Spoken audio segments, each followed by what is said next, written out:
Leonel, y realmente muy complacido y contento de estar aquí en este programa. Bueno, el placer es mutuo, así que de eso puede estar seguro. Muchas gracias. Como jefe de campaña, ¿cuál es su evaluación al momento del desarrollo de la misma? Mira, esta es una campaña muy sui generis. Yo creo que Danilo hasta en esta campaña está haciendo también lo que nunca se ha hecho, porque las campañas en realidad nunca son tan cortas. Yo creo que en este caso es corta para nosotros y larga para los otros. Pero es una campaña que, si uno dijera, una campaña va del 1 al 10, nosotros hemos empezado por el número 7, porque hemos diseñado una campaña prácticamente de 3 meses. En estos primeros 3 meses, esta primera semana, lo que hemos hecho es unificar el mando de campaña, una única línea. Hemos tenido excelentes resultados. Hemos realizado una serie de recorridos a nivel nacional. Cuando empiece la Semana Santa, ya nosotros habremos recorrido el país completo, porque es una campaña verdaderamente intensa. Pero ahí no termina la campaña de ustedes, ¿no? No, viene la segunda fase de la campaña. La segunda fase es después de la Semana Santa. Ahí entonces vamos a desarrollar lo que es la etapa final de la campaña. Ahora lo que estamos es terminando ya de conformar, se han conformado todos los comités de campaña a nivel de todas las provincias del país, de todas las circunscripciones, las seccionales en el extranjero. Estamos ahora mismo reforzando lo que tiene que ver con el trabajo electoral, porque de nada vale que tú movilices mucha gente si tú no puedes recoger los frutos del trabajo. Y los frutos del trabajo tú los puedes recoger con la parte electoral. En la evaluación que hemos hecho ya, antes de ayer teníamos una evaluación con el presidente, analizábamos algunas de las encuestas incluso que hemos mandado a hacer, y efectivamente en las últimas 3 semanas el compañero Danilo Medina ha tenido un repunte en el posicionamiento de la gente. El candidato del PRM, que yo personalmente pensé que podía subir unos cuantos puntos, en estas 3 semanas ha sufrido una leve caída de 2 o 3 puntos aproximadamente. Y en las 3 encuestas que mandamos a hacer, que son encuestas de trabajo, que no son para publicarlas, en las 3 hay una que nos da 60, una nos da 62 y otra nos da 63 puntos. Lo que quiere decir que nosotros ahora lo que vamos a trabajar es para consolidar lo que hemos conseguido hasta ese momento. ¿A qué se debe o a qué atribuye usted como jefe de campaña o a qué atribuye al partido ese ascenso de la popularidad del presidente, que había descendido de niveles mucho más altos que ese 62 o 63%? En realidad, vamos a decir que lo que se podría catalogar como un descenso del presidente, en realidad no es un descenso. En realidad es que tú entras en una etapa de campaña electoral y los votos que antes podían considerarse blandos, pues entonces se van endureciendo y se van politizando. Si no estuviésemos en hacia uno y hacia otra dirección. Si no estuviéramos en una campaña electoral donde hay una campaña negativa, por ejemplo, por parte del candidato del PRM fundamentalmente, la gente tuviera su valoración. Pero si tú observas el resultado de la última encuesta que se publicó, que fue la encuesta Greenberg, tú encuentras que la tasa de aceptación de la gestión del presidente Danilo Medina es de un 80%. Que cuando tú le preguntas a la gente, ¿usted quiere mantener el ritmo de la cosa o quiere cambiar? 69% dice, no, yo quiero mantener el ritmo de las cosas. Cuando tú te vas a analizar cuál es la posición de la gente que se identifica como del PRM, el 56% valora positivamente la gestión del presidente Danilo Medina. Cuando tú le preguntas cuáles fueron aquellas personas que votaron por Hipólito Mejía en el año 2012, el 60% está valorando positivamente la gestión del presidente Danilo Medina. Ahora, lo que pasa también, y nosotros... ¿Y cómo identifican ese 47% en una encuesta? Preguntándole. Se le pregunta. Greenberg lo que hace es que le pregunta. Cuando entrevista a las 1.200 personas, le pregunta, ¿por quién usted votó en las elecciones pasadas? Todos los que votaron en las elecciones pasadas por Hipólito, entonces le hacen un cuestionario. ¿Cómo usted sabe eso? Porque Diario Libre no publicó la ficha técnica de la encuesta. No, pero los resultados sí. Estos resultados que yo te estoy diciendo están no en la ficha técnica, sino están en las preguntas. Aparecieron el segundo día que se publicó la encuesta. En la página 3 y en la página 5 aparecieron. Ahora, un dato para nosotros interesante es lo que tiene que ver con la valoración de los 3 elementos fundamentales que determinan el voto en una campaña electoral. El primer elemento es el que tiene que ver con la parte económica. El segundo elemento es el que tiene que ver con la parte de la salud y el tercer elemento que tiene que ver con la parte de la educación. Pueden estar indistintamente, el orden no es el mismo. ¿Qué significa eso? ¿Por qué estos 3 elementos determinan el voto en una campaña electoral? Porque todos están vinculados a la persona y a la familia. La situación económica está vinculada a la familia, la educación está vinculada a la familia y la parte que tiene que ver con la salud está vinculada a la familia. Y la seguridad ciudadana también. La seguridad ciudadana. Pero estos 3 elementos son los fundamentales al momento de determinar.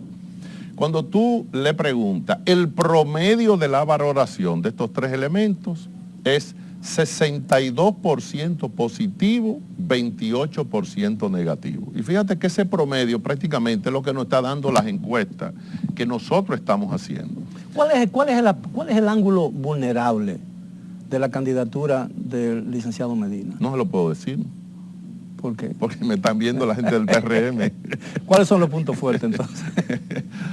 Yo creo que el punto fuerte de Danilo es su credibilidad.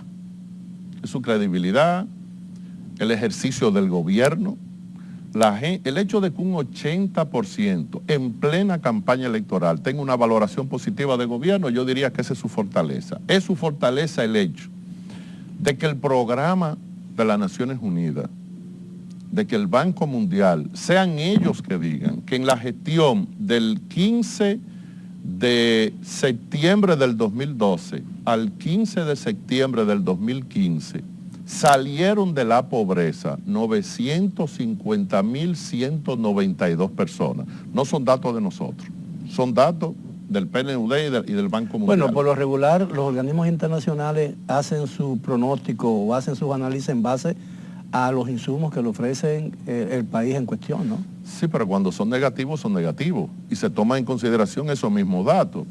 Pero además, yo creo que tener unos niveles de aceptación en lo que tiene que ver una valoración positiva de un 93% en la parte que tiene que ver con la educación, que todo lo que Danilo prometió en la campaña lo cumplió. Cuando habló del asunto de la tanda extendida, muchos se burlaban de eso. Y decían, pero eso es imposible. Van a tener que hacer otra cantidad de escuelas igual a las que hay. Bueno, pues efectivamente se han venido haciendo. Yo creo que uno de los puntos débiles del candidato contrario es que él ha basado su discurso, no en su propuesta. Fíjate que Danilo, en lo que lleva de campaña, no ha mencionado ni siquiera el nombre de Luis Abinader y no lo va a mencionar de aquí en adelante. ¿Por qué razón? Porque Danilo es un candidato que está centrado en plantear los problemas del país, los retos que tiene el país y las propuestas que tiene para los próximos 4 años. No lo menciona porque quizás no lo toma en cuenta o lo menosprecia. ¿Sabe qué es lo que pasa, Miguel? Las campañas tienen un librito, pero más cuando son candidatos nuevos. Lo primero que le dicen a un candidato, empieza a hacer propuestas. Usted tiene que hacer que sus propuestas se queden en la mente de la gente. Juan Bosch decía que había que repetir las cosas. Hoy hay mucho más medios de comunicación, la comunicación es mucho más fluida y todavía hoy hay que repetir mucho las cosas. El discurso del candidato del PRM es un discurso de crítica coyuntural. Hay un problema, el que sea, él se sube en eso y critica. Yo le decía a una periodista de CIN hace unos momentos, digo, mira, tú que eres periodista y andas en la calle, sal a la calle, entrevista a 20 personas y pregúntale a esas 20 personas, dígame una propuesta de Luis Abinader. ¿Sabe cuántas personas te van a decir la propuesta de Luis Abinader de esos 20? Me decía ella, ¿cuánto? Digo, 0. Porque ni yo me acuerdo de cuáles son las propuestas de Luis Abinader y le doy seguimiento. ¿Y cuáles son las propuestas del licenciado Medina? Ajá.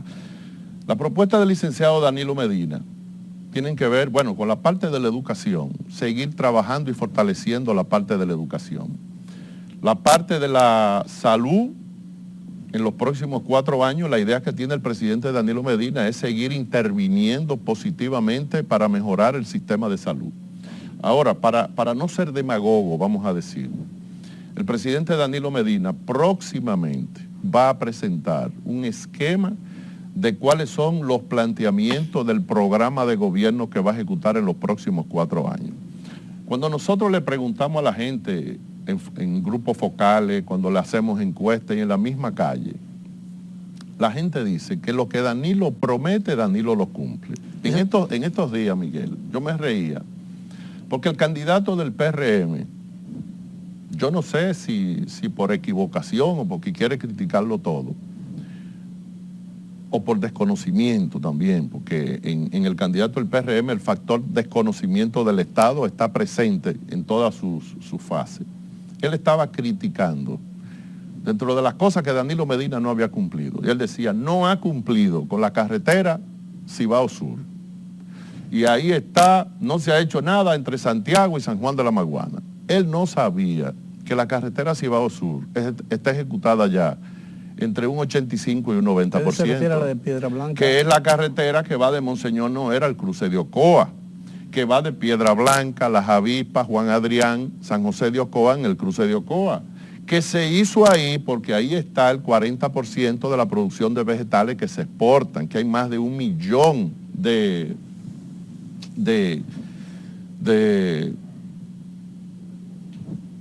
esta producción que sea de invernadero. Pero además lo que él no sabe es que esa carretera se hizo ahí por una recomendación de Hipólito Mejía, que ni siquiera fue de Danilo. Hipólito les recomendó a Danilo Medina, suspenda esa carretera Santiago-San Juan de la Maguana, porque el impacto medioambiental va a ser demasiado fuerte. Hágala por aquí. Y Danilo la hizo por ahí. Si usted me lo permite, licenciado, tenemos que hacer una breve pausa. Le prometo que regresamos después de ¿Cómo no? Muy bien.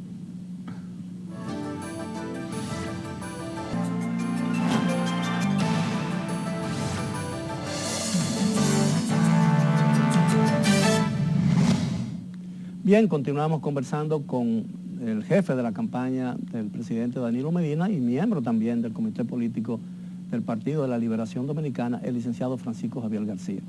Se ha anunciado que el presidente va a comparecer conjuntamente con el licenciado Luis Abinader a una actividad organizada por la Asociación de Industria para exponer los puntos de vista que ellos tienen ambos con relación al futuro y el presente del sector manufacturero de la República Dominicana. Eso no se había anunciado, el presidente va a estar ahí, eso va a ser una especie de mini debate, ¿no? Bueno, yo personalmente no tengo conocimiento de que el presidente vaya a participar en esa actividad. Dicen que el 17 de este mes. Si no tengo conocimiento es que esa actividad no existe en lo que tiene que ver con la agenda del presidente. O sea, tendría que ver... puede ser la agenda política, supongo, ¿no? Bueno, es la agenda política porque no participaría en este caso en función de ser presidente de la República, sino en función de ser el candidato a la presidencia. Pero en realidad nosotros no tenemos definido hasta este momento, hasta ayer, mejor dicho, a menos que pasara anoche, y yo lo dudo, ninguna actividad donde esté participando el candidato Luis Abinader. Pero su comparecencia el 30 de marzo a un almuerzo de la Cámara Americana de Comercio... Eso está confirmado, eso está confirmado. Va a participar en un almuerzo, no sé si es el 30 de marzo o es la primera semana de abril. No, es el 30 de marzo, el primero el licenciado Abinader y luego 2 semanas después el presidente de la República. Bueno, lo que pasa es que ese día hay una coincidencia con la actividad que se realiza en Santiago de los Caballeros, precisamente. Pero en realidad el presidente, esa actividad de la Cámara Americana de está confirmada su participación. ¿Cómo está enfrentando la campaña del presidente Medina todos esos ataques que tienen que ver con el tema de la corrupción, el tema de la inseguridad ciudadana y todas esas cosas que pueden hacerle mella, ¿no?, a la popularidad presidencial? Mira, nosotros tenemos una unidad de seguimiento a ese tipo de cosas. Lo primero que hay en la campaña hay una especie de unidad que tiene que ver con darle seguimiento al discurso del candidato del PRM. Y cuando hemos analizado el discurso del PRM, hemos visto un discurso inconsistente porque no es capaz de mantener las propuestas y a veces cuando hace propuestas para criticar, yo decía anoche en una actividad que estaba, que Luis Abinader, yo preguntaba, ¿quién es el vocero de Luis Abinader? Luis Abinader. ¿Quién es el actor de Luis Abinader para hacer sus spots? Luis Abinader. No, pero está el señor Fulcar, ¿no? No. ¿Quién es el locutor de Luis Abinader para hacer los spots? Luis Abinader. Los spots de radio están en la voz de él. Él es el actor y él es el vocero de él. Entonces eso rompe todo lo que tiene que ver con el esquema de un candidato presidencial. ¿No será que está tratando de establecer su propio estilo? No, yo lo que creo es que él debe tener cuidado con eso. Se lo doy como consejo, como un consejo que se le puede dar a un candidato que no representa peligro de cara al 15 de mayo de este año. Se supone que si tú participas por primera vez como candidato a la presidencia, sin tener un historial político, con un partido nuevo, hay que decir que el PRM es un partido de emigrantes y lesionados. De migrantes porque no son personas que se han formado en ese partido. Eso era la Alianza Social Dominicana, se tomó ese nombre, se modificó ese nombre y entonces vienen los emigrantes que vienen del PRD.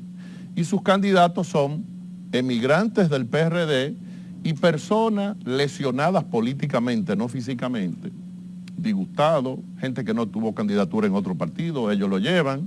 Si tú, fíjate que hasta el día de ayer, había aproximadamente 14 senadurías que ellos no habían presentado. ¿No estaría usted subestimando a ese partido y a su candidato? No, yo no creo en la subestimación. Por eso siempre he dicho, no creo en victorias anticipadas, no creo en celebraciones anticipadas. Las elecciones y las victorias se celebran en la noche del día de las elecciones o al otro día. Por eso es que nosotros estamos trabajando con una intensidad que no trabajamos en la campaña del año 2012. Por ejemplo, nosotros hoy miércoles tenemos una caravana a partir de las 4:30 de la tarde en Herrera con el presidente de la República. Mañana tenemos una actividad en Santo Domingo Norte. El viernes tenemos una actividad en la circunscripción 3 del Distrito Nacional. El sábado tenemos una caravana desde la mañana hasta la tarde que va desde Nagua, Río San Juan y Puerto Plata. El domingo tenemos actividad... ¿Y en todas esas actividades va a participar el presidente? El presidente. Tenemos actividad el domingo, Guerra, San Luis y Monteplata. Monteplata con todos sus municipios.